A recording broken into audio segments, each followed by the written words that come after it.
할렐루야. 12월 28일 화요일입니다. 욥기 40장 6절부터 24절까지 말씀을 읽고 은혜 나누도록 하겠습니다. 그때에 여호와께서 폭풍우 가운데에서 욥에게 일러 말씀하시되 너는 대장부처럼 허리를 묶고 내가 네게 묻겠으니 내게 대답할지니라. 네가 내 공의를 부인하려느냐? 네 의를 세우려고 나를 악하다 하겠느냐? 네가 하나님처럼 능력이 있느냐? 하나님처럼 천둥소리를 내겠느냐? 너는 위엄과 존귀로 단장하며 영광과 영화를 입을지니라. 너의 넘치는 노를 비우고 교만한 자를 발견하여 모두 낮추되 모든 교만한 자를 발견하여 낮아지게 하며 악인을 그들의 처소에서 짓밟을지니라. 그들을 함께 진토에 묻고 그들의 얼굴을 싸서 은밀한 곳에 둘지니라. 그리하면 네 오른손이 너를 구원할 수 있다고 내가 인정하리라. 이제 소같이 풀을 먹는 베헤못을 볼지어다. 내가 너를 지은 것 같이 그것도 지었느니라. 그것의 힘은 허리에 있고 그 뚝심은 배의 힘줄에 있고 그것이 꼬리치는 것은 백향목이 흔들리는 것 같고 그 넓적다리 힘줄은 서로 얽혀 있으며 그 뼈는 놋관 같고 그 뼈대는 쇠막대기 같으니 그것은 하나님이 만드신 것 중에 으뜸이라. 그것을 지으신 이가 자기의 칼을 가져오기를 바라노라. 모든 들 짐승들이 뛰노는 산은 그것을 위하여 먹이를 내느니라. 그것이 연잎 아래나 갈대 그늘에서나 늪 속에 엎드리니 연잎 그늘이 덮이며 시내 버들이 그를 감싸는도다. 강물이 소용돌이 칠지라도 그것이 놀라지 않고 요단 강물이 쏟아져 그 입으로 들어가도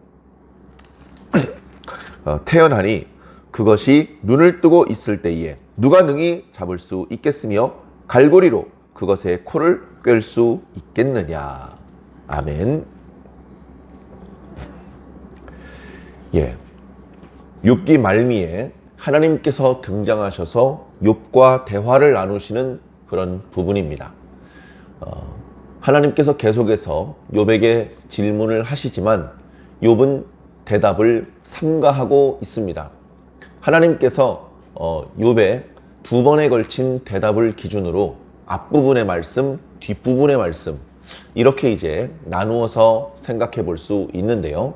앞부분의 말씀에는 하나님께서 천지 만물에 대하여 인간은 관심을 가지지 못하는 그런 부분에 대해서도 인간이 감각하지 못하는 부분에 대해서도 하나님께서 질서를 세우시고 하나님께서 돌보시고 먹이신다 라는 것을 이제 말씀해 주셨습니다. 욥은 하나님께서 대답해 보라는 말씀에 제가 어리석어서 함부로 말할 수가 없습니다. 하나님께서 말씀하십시오. 이렇게 짤막한 대답을 하고 오늘 말씀부터 이제 하나님의 두 번째 말씀이 시작되고 있습니다. 하나님께서는 꽤 길게 말씀하셨지만 어떻게 보면 욥이 듣고 싶어하는 부분, 왜 하나님께서 의롭게 살았던 자신에게 고난을 안겨주셨는지에 대한 문제에 대해서는 아직 구체적으로 말씀해 주지 않으셨습니다. 그래서 욥도 그 부분에 대해서 더 듣고 싶어 했고 그리고 하나님께서도 아직 욥에게 해주고 싶은 말씀들이 많습니다. 이번에도 하나님께서 사용하시는 그런 방법은 질문을 던지는 방법입니다. 하나님께서 정말 몰라서 알고 싶어서 야 욥 너도 꽤 똑똑하고 경험이 많고 지혜자라고 사람들한테 존경을 받고 있는데 이런 부분에 대한 너의 의견을 듣고 싶구나. 이래서 하나님께서 질문을 던지시는 것이 아니고요. 질문이라는 방법을 통해서 하나님께서 어떤 분인지 하나님께서 무엇을 가지고 계신지 어떻게 일하고 계신지를 간접적으로 말씀해 주시고 욥이 배우고 느낄 수 있게 해 주시는 것이죠. 먼저는 이렇게 말씀하십니다. 너는 대장부처럼 허리를 묶고 내가 네게 묻겠으니 내게 대답할지니라.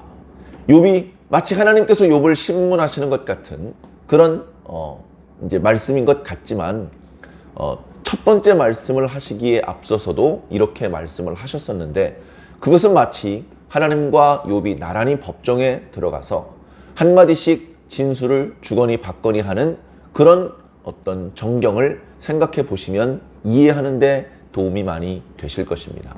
실제로 욥기의 대부분을 이루는 욥과 세 친구들과의 대화가 그렇게 진행이 되었었습니다. 친구들이 한마디 하면 욥이 받아서 한마디 하고, 그 말을 받아서 또 친구가 한마디 하면 그 말을 받아서 또 욥이 한마디 하고, 그런 식으로 주거니 받거니 진행된 것이 크게는 3장부터 31장까지 계속된 것 아니겠습니까? 자, 그래서 하나님께서도 너 친구들하고 이야기했던 것처럼 나하고 이야기를 해보자. 내가 이야기를 먼저 할 테니까 내가 말이 끝나면 너도 답을 해라. 이제 이런 식으로 말씀을 하는 것이죠. 그러나 지금 상황이 친구들하고 이야기했을 때 상황이 아니죠. 욥이 엘리후와의 이야기를 통해서 뭔가 깨닫고 느끼고, 뭔가 자신이 지나쳤고, 뭔가 자신이 정당하지 못했던 부분들에 대해서 인정하고, 뭔가 겸손하고 다소곳한 평정심을 회복했기 때문에 하나님께서 말씀하실 때 전에 세 친구들과 이야기할 때처럼 흥분을 하고 거칠게 표현할 수가 없었던 것이죠. 겸손하게 자신의 연약함, 자금, 어리석음 이런 것들을 인정하고 새삼스럽게 하나님께서 하시는 말씀을 통해서 하나님이 크시다는 것을, 하나님께서 정당하셨다는 것을 마음속으로 느끼고 있는 중에 있습니다. 하나님께서는 욥의 답변을 기다리지 않고 계속해서 당신의 말씀을 이어가십니다. 네가 내 공의를 부인하느냐. 여기서 이제 공의는 미스파티란 말은 이제 재판 결과를 말합니다. 네가 내 판결을 부인하느냐, 이제 이런 의미가 될 수 있겠죠. 다시 말해서 하나님께서 일하시는 방법에 대해서 부정하고 부인하고 의심하고 왜 이런 식으로 일하십니까? 라고 항의하는 것이냐? 욥은 세상에 이렇게 펼쳐지는 여러 현상들을 보면서 세상이 반드시 의인이 상을 받고 악인이 벌을 받는 상황이 아니더라. 여러 가지로 부조리하고 불의한 상황들도 많이 있다. 분명히 악인인데도 불구하고 대를 이어서 승승장구하고, 분명히 의인인데 계속해서 거의 평생을 고난 가운데 보내는 경우도 있더라. 그런 부분을 지적하면서 과연 이런 것이 하나님의 통치인가? 이 세상을 진정 통치할 수 있으려면 이 세상이 어떤 구조로 돌아가는지 그것들을 정확히 이해하고 있으며, 그리고 그 세상의 부조리한 것들을 압도하고 그런 것들을 공의롭게 그렇게 바꿀 수 있는 그런 능력이 있어야 된다.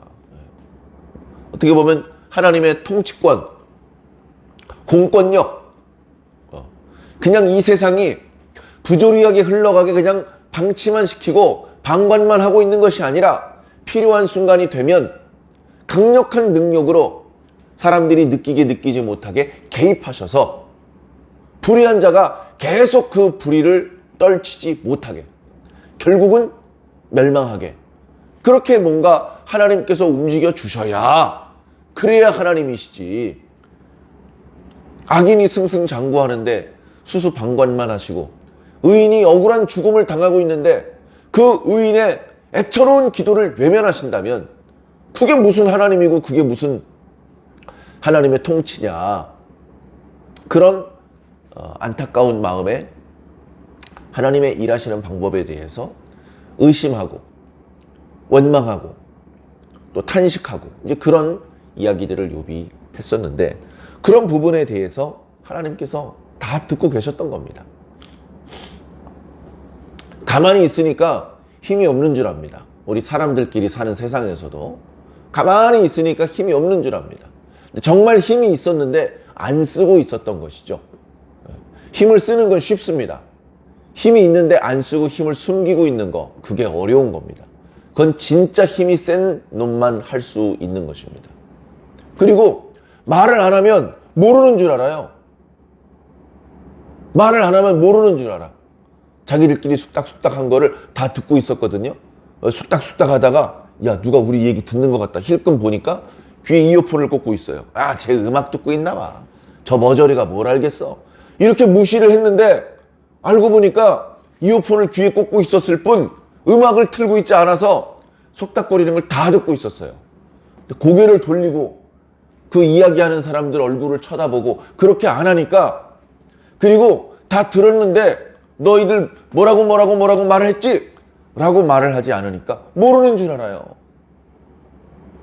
힘이 없는 줄 알고 모르는 줄 알고 함부로 대하고 무시하는 일이 세상에서도 많이 있습니다. 그랬다가 힘이 있는 사람이라는 것을 뒤늦게 깨닫고, 그랬다가 그 사람이 내 비밀을 다 알고 있다는 것을 깨닫고 뒤늦게 쩔쩔매면서 도와달라고 하고 용서해달라고 하고, 세상에서도 그런 일들이 얼마나 많이 있습니까? 그런 일들을 겪으면서 어리석게 말하면 안 되는구나. 주변에 있는 사람들에 대해서 함부로 대하고 무시하면 안 되는구나라는 교훈을 깨달아야 되는데, 심지어 하나님께서도 마찬가지라는 겁니다. 하나님께서 우리 이야기를 다 듣고 계십니다. 하나님께서 너 지금 뭐라고 말했냐?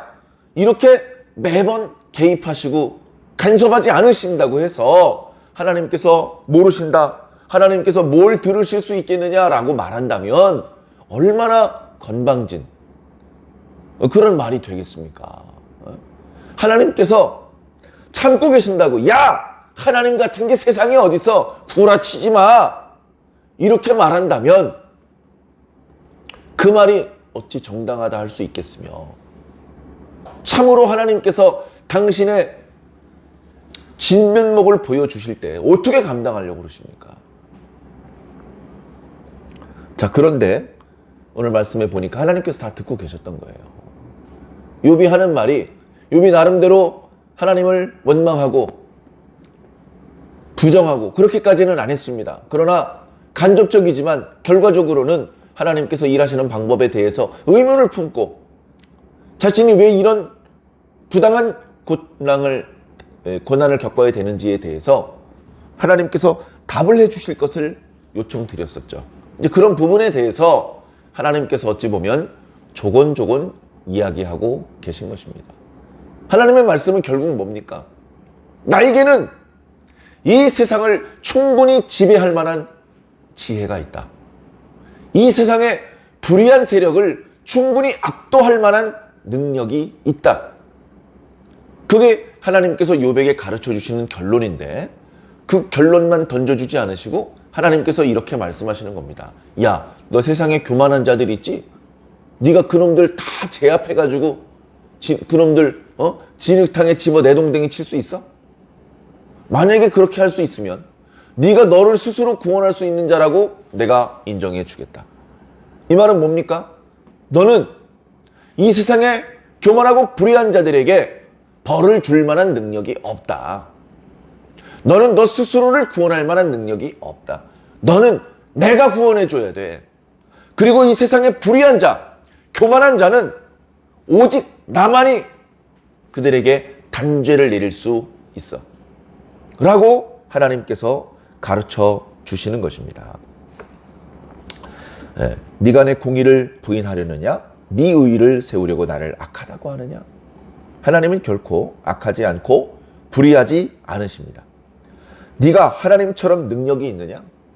없죠. 세상을 지배하고 통치할 만한 능력은 오직 하나님께만 있는 것입니다. 하나님처럼 천둥소리를 낼 수 있겠느냐? 안 되죠.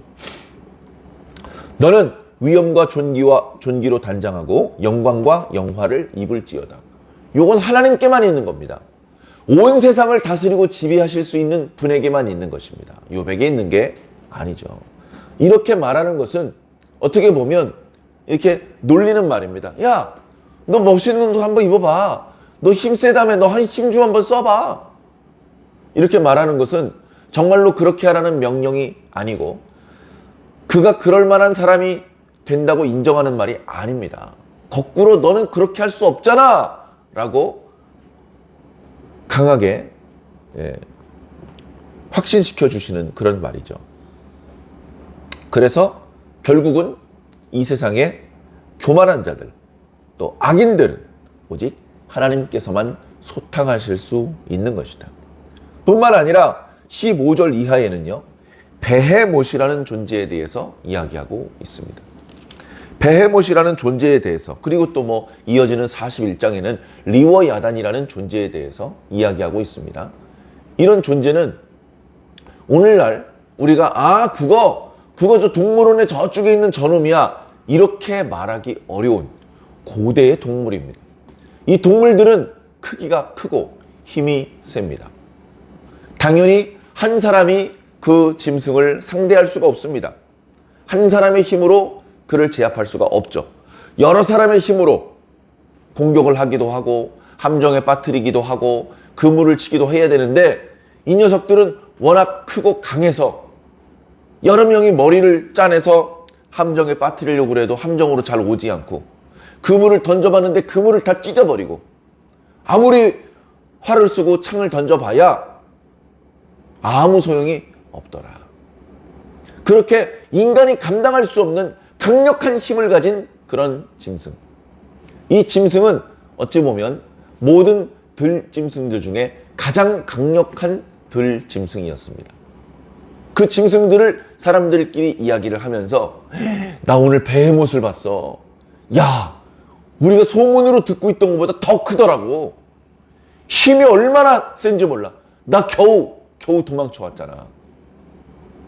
그런 존재, 그런 존재에 대한 이야기를 들으면 인간이 자기 힘으로 통제할 수 없기 때문에 두려움을 품습니다. 두려움을 품으면 가까이 가지 않으려고 합니다. 바다가 늘 잔잔하지 않습니다. 바람이 불면 풍랑이 일고, 그래서 그 바다를 가로질러서 먼 곳으로 여행해야 되는 사람들은 그 바다에 대한 막연한 두려움이 있습니다. 과학도 모르고 기후도 모르고, 처음에는 그저 운이 좋으면 잔잔한 바다를 지나가는 것이고 운이 나쁘면 풍랑을 만나서 그냥 죽는 것이었기 때문에, 그렇게 인간이 통제할 수 없는 부분에 대해서 인간은 어리석게 우상숭배의 문화를 꽃피웠습니다. 인당수의 심청이를 집어 던졌고 항해에 앞서서 포세이돈 신 앞에 제사를 바쳤습니다.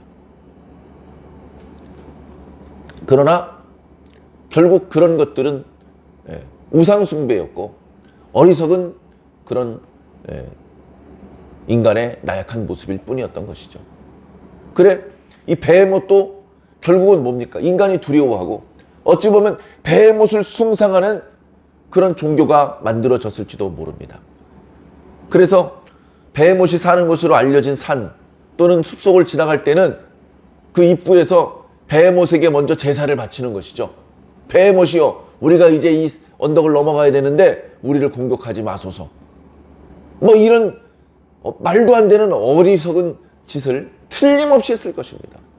이 베헤못이 스스로 멸종해서 오늘 우리들의 시대에까지 전달되지 않았기에 망정이지, 이 베헤못에 대해서 인간은 감당할 수가 없는 것이죠. 그것이 얼마나 크고 강한지에 대해서 여러 구절을 통해서 말씀해주고 있습니다. 그것의 힘은 허리에 있고 그 뚝심은 배의 힘줄에 있고 꼬리치는 것은 백향목이 흔들리는 것 같고 넓적다리 힘줄은 서로 얽혔으며. 그러니까 이 짐승이 오늘 우리들의 시대에까지 남겨져 있지는 않지만, 그러나 하나님께서 그 누구도 감당할 수 없는 강력한 것들을 만드신 적이 있었던 것입니다. 그 뼈는 녹관 같고 그 뼈대는 쇠막대기 같으며 그것은 하나님이 만드신 것 중 으뜸이라. 그러니까 뭔가 이 말씀을 들으면서 욥이 충격을 받는 것이죠. 이 세상에는 아직도 하나님께서 다 제압하지 못한 혼돈의 영역이 있어. 바다가 혼돈의 영역이고 밤이 혼돈의 영역이고 죽음이 혼돈의 영역이고, 그리고 베헤못과 같은 리워야단과 같은 강력한 피조물들이 혼돈의 영역이야. 하나님께서는 그 혼돈을 제압하시고 질서의 세계를 창조하셨어. 그리고 그 질서의 세계 속에 인간을 중심으로 많은 동식물들, 생명체들이 살아가게 하셨어. 그런데 아직도 이 무질서와 혼돈의 세계가 여전히 존재하고 있어서 그것들이 시시때때로 이 생명의 세계에 넘쳐 들어와서 생명을 해치고 있어. 하나님께서 진정한 이 세상의 군주라면 저 어둠, 흑암, 무질서, 혼돈의 세력을 완전히 제압하실 수 있어야 돼. 저봐. 저 베헤못 봐. 저 베헤못과 같은 것이 바로 혼돈의 세력이 이 세상에 아직도 존재한다는 결정적인 증거야. 저 녀석이 인간을 두렵게 하고 해치지 못하도록 하나님은 막아주셔야 돼. 그런 생각을 욥을 비롯한 많은 사람들이 하고 있었는데 하나님의 말씀을 듣고 보니까 베헤못도 하나님께서 만드신 피조물이에요.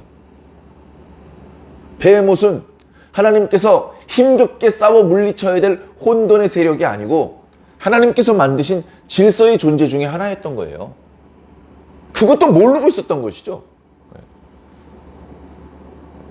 하나님께서 무질서를 힘겹게 싸우시는 분이 아닙니다. 그 혼돈을 제압하는 것에 애를 먹으시는 분이 아니라는 거예요. 하나님의 능력은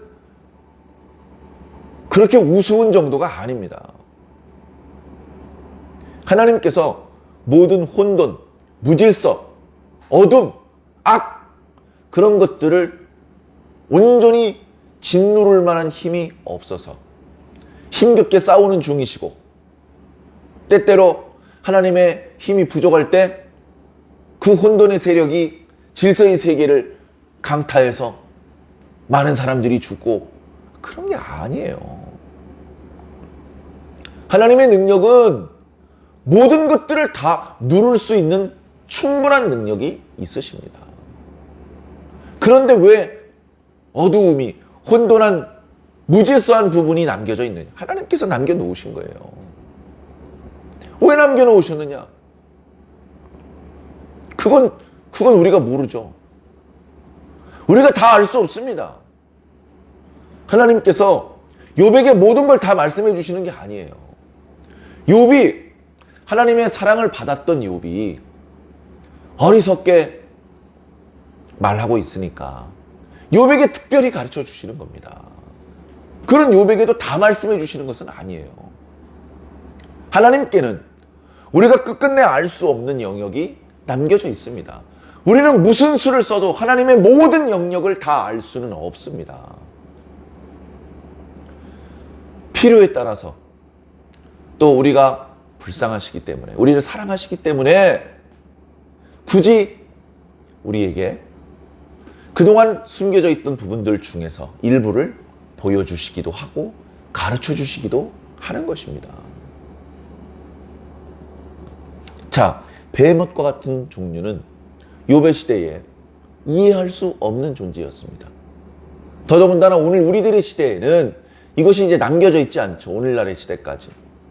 그냥 말씀으로 이렇게 비추어 보면 이게 무슨 늪지대 같은 데서 사는 것 같은데 하마의 조상쯤 되는, 그래서 오늘날 우리가 동물원에서 간혹 보는 또는 동물의 왕국 이런 곳에서 가끔 보게 되는 그 하마보다 덩치가 여러 배 더 큰 뭐 그런 것들 아닐까? 이제 뭐 그런 정도의 생각은 해볼 수 있습니다. 정확히는 모르죠. 우리가 잘 아는 것처럼 공룡, 뭐 백악기에, 주라기에 살았던 공룡들 화석이 발견되고, 그래서 뭐 지지를 통해서 연대를 이렇게 해가지고 무슨 시대 다음에 무슨 시대고 그 퇴적된 것이 다 남겨져 있고, 이제 그런 것들을 우리가 과학이라고 믿었었잖아요. 근데 엄밀하게 보면 예를 들면 공룡의 화석이 백악기와 주라기라고 알려진 그 지층에서만 발견되는 게 아닙니다. 사방에서 발견되는 것이죠.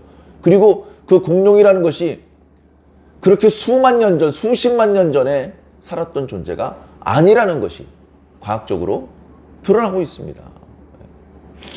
얼마나 오래된 것이냐, 그것을 우리가 정확히 측정할 수가 없는데 탄소 동위원소를 얼마나 함유하고 있느냐, 그런 것들을 면밀히 조사를 해서 그것이 얼마나 감소했는지를 살펴보면서 그것들이 얼마나 오래전부터 있었던 것인지를 가늠하는데 그 방법은 정확하지 않습니다. 너무나 오류가 심각합니다. 그런데 그것을 과학이라고 생각을 하고 철석같이 그동안 믿어왔었죠. 어리석은 것입니다. 어리석은 것. 과학이, 진화론이 하나의 종교가 되어서 성경을 무력화시키려는 그런 마귀의 술책으로 그렇게 악용되고 있습니다. 그러나 우리는 그런 거짓말에 흔들리면 안 되겠죠. 우리는 하나님의 말씀을 들어야 됩니다. 지금 하시는 말씀을 드려야 되고, 그리고 예전에 하셨던 말씀들을 유념해서 보아야 합니다. 오늘 하나님께서 욥에게 주셨던 말씀들을 보면서 우리는 함부로 하나님의 생각, 하나님의 의도, 하나님의 뜻, 하나님의 계획, 하나님의 지혜, 하나님의 능력에 대해서 의심하면 안 됩니다. 여러 번 말씀드리지만 하나님은 가장 큰 지혜를 가지고 계시고 가장 강한 능력을 가지고 계십니다. 그리고 그 능력을 난폭하게 막 휘두르는 게 아닙니다. 그렇게 강한 능력이 있으시면서도 불구하고 우리를 사랑하시고 우리를 살리기 위해서 그 능력을 쓰십니다. 강한 능력이 있으시지만 때로는 그 능력을 쓰지 않으시고 참고 기다리십니다. 엄청난 지혜가 있으시지만 때로는 입을 다물고 침묵하십니다. 가장 완전한 방법으로 당신의 뜻을 이루시며 당신이 사랑하시는 당신의 백성들을 구원하시고 그들을 심판받고 멸망받아야 될 악한 세력들과 분리해내시는 것이, 그래서 그들에게 본래 인간에게 주려고 하셨던 영생과 천국과 그 모든 행복을 다시 회복시켜 주시는 것이 하나님의 큰 그림입니다. 우리는 그 크신 하나님을 믿고 신뢰해야 됩니다. 겸손해야 됩니다. 내가 아직 모르는 부분에 대해서 의문을 품고 원망하지 말고, 하나님께서 오랜 기간 인내하시면서 당신의 때를 기다리셨던 것처럼 우리도 겸손히 우리가 당하게 되는 여러 가지 애매한 고난들을 잘 극복하고 하나님과 소통하면서 이 약한 세상에 동화되지 않고 하나님의 백성으로서의 순결, 정절, 그것을 지키고 정체성을 잘 보존하면서 오히려 이 약한 세상 가운데 빛과 소금으로 살아서 하나님의 은총을 받아야 마땅할 사람들을 주님께 인도하는 그런 모습으로 살아야 될 줄로 믿습니다. 사랑하는 성도 여러분, 조금 더 힘을 내시길 부탁을 드립니다. 어렵고 힘들 때 하나님께 도움을 요청하시기를 부탁을 드립니다. 하나님께서 기뻐하시고 우리에게 필요한 것들을 공급해 주실 것입니다. 오늘도 그 하나님과 동행하시기를 주님 이름으로 간절히 축원합니다.